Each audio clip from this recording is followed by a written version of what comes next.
circuit where Enea Bastianini kickstarts his 2017 campaign, you'd put your mortgage on it being here in Barcelona, because he's got an impeccable record here.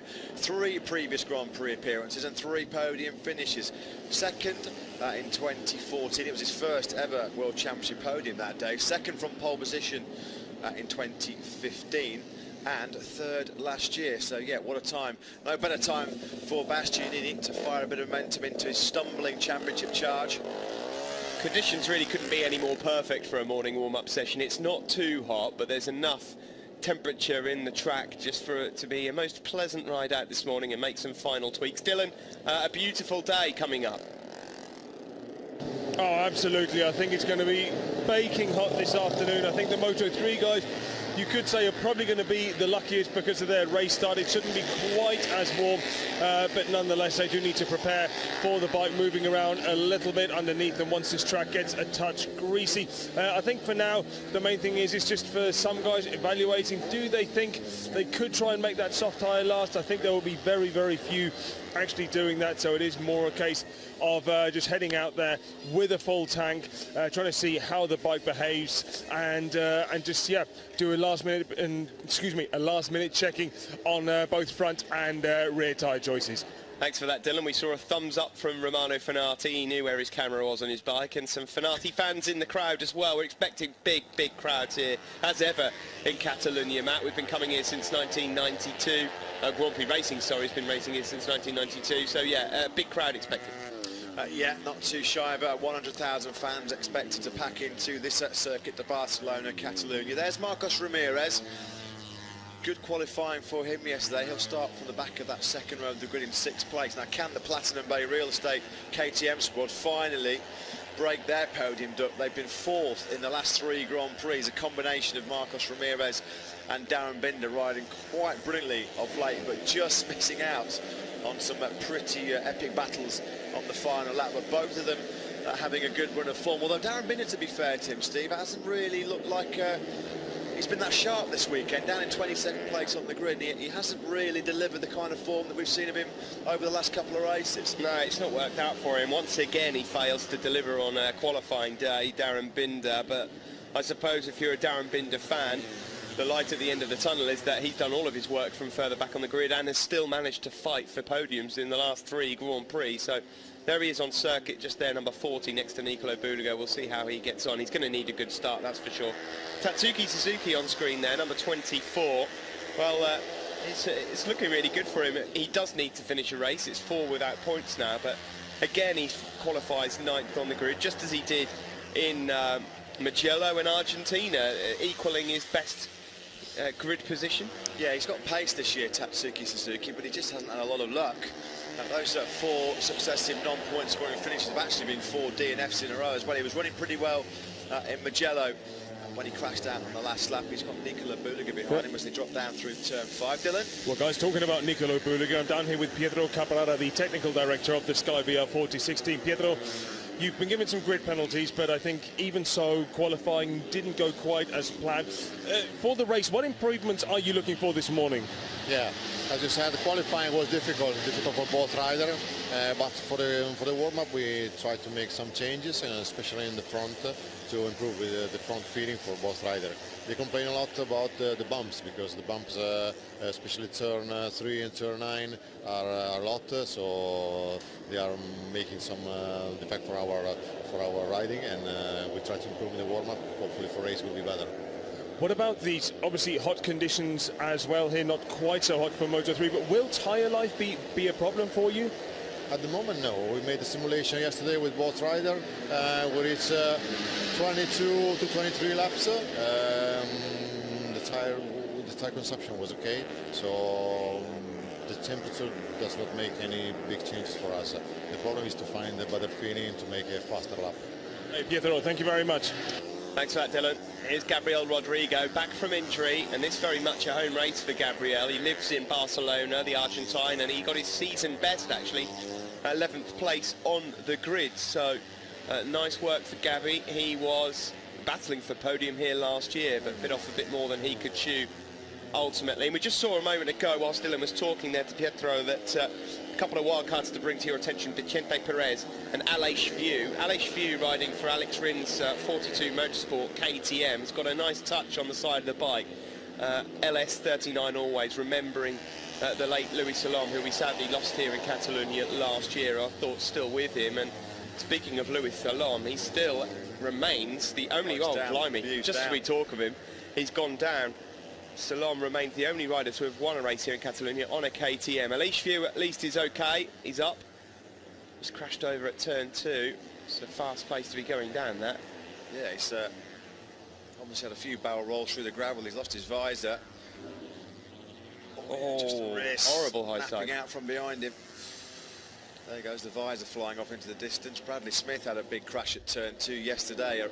A crash actually that's put his participation in today's 25-lap MotoGP race in some serious doubt. He's currently undergoing some treatment in the medical centre for what is a pretty badly mangled little thing on his left hand. They're going to have a late medical check to see whether Smith can actually take part in today's race or whether he'll have to withdraw just as he did in qualifying yesterday. Yeah, Johan Zarco got a bit of an injury to himself yesterday as well, and Sylvain Guintoli was a doubt for the race, possibly. Yeah, a few whispers in the paddock that Zarco actually suffered a fracture in the wedding ring finger on his left hand in that horrible crash up at turn 9. Yeah, Sylvain Guintoli having a strange one, a bit of a reaction to some painkillers he took before FP4. Got some pain in his arm. He said he took the painkillers he'd taken before in previous years, had no dramas, took them yesterday, and so all of a sudden started complaining of dizzy spells. That's why he couldn't take part in qualifying. He is hoping to ride though in the MotoGP race today, and what looks like being his final appearance for the factory Suzuki team, with Alex Rins fully fit and ready to go for Aston in a couple of weeks' time. Yeah, from Catalunya to Knock Hill, there's a wake-up call for Sylvain. Well, yeah, 3 successive race weekends, Mugello, Barcelona, and then to Knock Hill. I think we'll be getting the same temperatures as this next weekend. Oh, my word. Here is Jorge Martin then, a 55.1 to start the morning off with. You're not going to see times, guys, but from what we saw yesterday in qualifying. Jorge Martin, though, is looking to try and convert a pole now into a win. That's the most important thing, Matt. He mentioned previously that's what he now needs to focus on. Of course, I'm sure he'll take the watches that he gets for the pole position, but it's more important now to get the results here on a Sunday. Yeah, he's building up a nice little collection of those Tissot watches for pole position. Yeah, he's talked about that all weekend, Steve. He said quite clearly, when you look at our qualifying record this year, there's nothing wrong with our one-lap performance at all. We need to work on race pace. Certainly at the end of the race, it looked like in the last 4 or 5 laps over the last couple of races that he's not had the good rules. Having a good walk. There's big contact there between the Gianantonio and McPhee. That's down at turn number 1. Fabio Di Gianantonio puts his arm up immediately to say sorry. That's just the type of guy he is. I think he got a bit too hot, didn't he? And then he was up the inside as McPhee was turning in. That's just one of those racing incidents sometimes, but, you know, not everybody would put their arm up immediately. Fabio Di Gianantonio, when you meet him in the paddock, he's just such a polite, charming guy. It's nice to see that he put his arm up. John McPhee's lucky to stay on board. We ride with him now. There's Fabio Di Gianantonio getting a bit ambitious on the brakes, and a big nudge there from John. Yeah, not very impressed about that, is he, John McPhee? It was a fair old whack. John saw it coming. Yeah, you can see it coming. You can see McPhee was already picking his Honda up because he knew what was coming. Tell you what, Darren Binder doesn't know how lucky he was not to get collected by Fabio Di Gianantonio there. That got pretty tight. One of the Estrella Galita Hondas on the outside as well, having to pick up and make sure that he wasn't caught up in any tangle. Di Gianantonio, though, was very quick to apologise to John McPhee, just as he was quick to acknowledge the brilliant ride by Andrea Migno last weekend. They barely crossed the line when he was congratulating his fellow Italian. Great sportsmanship showed by Fabio Di Gianantonio, despite the disappointment of just missing out. That's getting pretty tight there between Martin and McPhee coming up through turn number 12. I was going to say, he's already got some Grassini paintwork on his British Talent Team machine, and Martin is making light work of carving through riders at the moment. It's looking rather ominous, isn't it, for everybody else out there? Jorge Martin at the moment is the man to beat. Didn't realise John McPhee was now sponsored by Del Conca. Cross the line there for Martin then. He just looks in the zone, doesn't he, this weekend, Jorge Martin? Previously, he has just been all about that one lap. It's come to Sunday, and he's just not quite been there to match the sort of performances that he put in at the start of the year. But this weekend, mentality switched. Here's Romano Fenati. Well, you never really know what you're going to get with Romano on any given day. We know he's capable of fighting for victories, but can he get himself back on that podium? Here's Marco Bezzecchi, and a quick shout out to the Italian, who was so solid all weekend. He's been in and around the top 10 until yesterday, when it really mattered in qualifying. He blew it, didn't quite work out for him, so he'll have a lot of work to do from, what is he, starting about 24th on the grid later. Fenati ends that warm-up session inside the top 3 then, a 1:54.829. Didn't see much of Juan Frank Rivera in that 20-minute session. The man who's going to start from second on the grid, his second front row start in 3 races, only the 4th of his Grand Prix career. Let's have a quick check on where the Spanish rider finished. He was down in 22nd place. Although don't be alarmed, because Rivera has produced a few late shows in sessions a few times this year. In qualifying, he was outside the top 20 for a while before he came through. There is Joan Mir then, second place, 1:54.745. Just under 3.5 tenths of a second behind Jorge Martin. On paper, certainly at the moment, it looks like Jorge Martin, a pretty big bookie's favourite to take his first Grand Prix win here today, but there's quite a big chasing pack behind him. Aaron Canet, Joan Mir will fancy their chances of a home Grand Prix victory here in front of the home crowd in Barcelona. But Martin looks in superb form. In just under 2 hours' time, the race will get underway for Moto3. So any final changes that need to be made can be done now. I don't think there'll be much changing going on for Jorge Martin.